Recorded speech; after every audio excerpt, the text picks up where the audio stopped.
Welcome back to Mrs. Cardenas' classroom. So today, boys and girls, we're going to be doing math and we're going to be doing problem solving. And we're going to be using the 3 reads. So this is what we use when we do problem solving word problems in math. So I just wanted to review with you. This is what I expect you to do at home. You read the word problem and ask yourself, what is it about? That's when we read it the first time. We read the problem and we ask ourselves, what is it about? What's the problem about? The second read, read 2. We circle the numbers and know what they represent.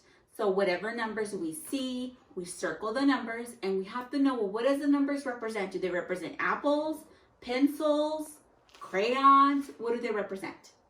Read 3.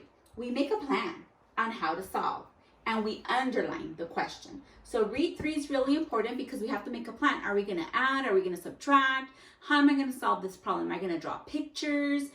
And I underline the question because the question always tells me what I need to do. Okay, so this is our problem of the day, boys and girls. I'm going to read it. I'm going to do my 3 reads. A pencil cost 28 cents and eraser cost 31 cents. And a marker costs 50 cents. How much money do they need?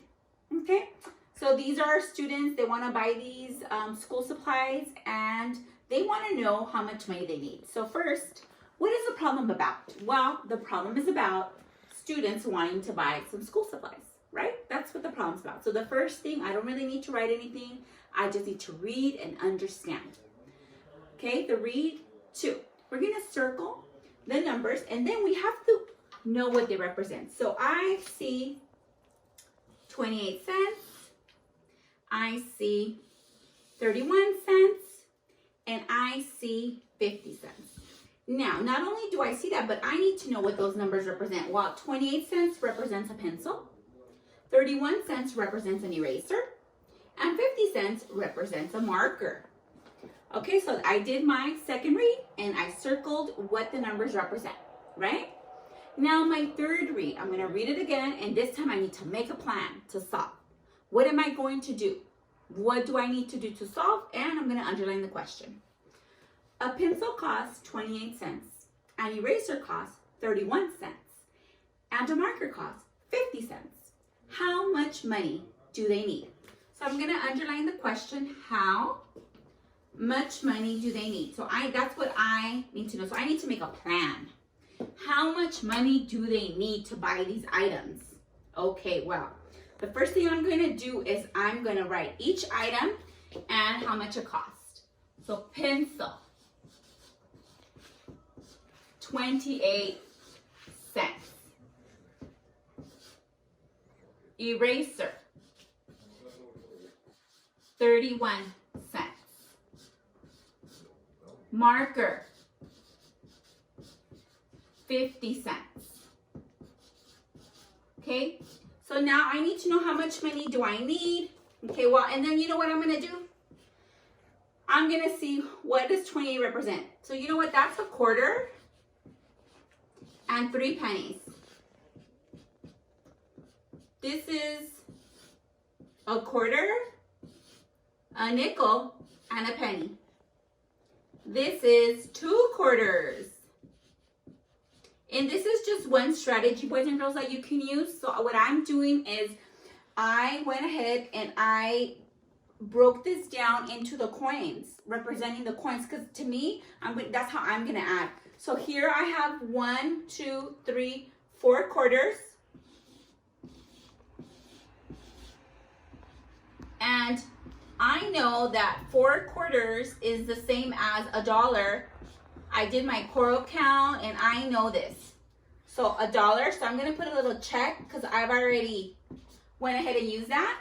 And then now I have 1 nickel. So I have 1 nickel. That's 5 cents. And then I have 1, 2, 3, 4 pennies.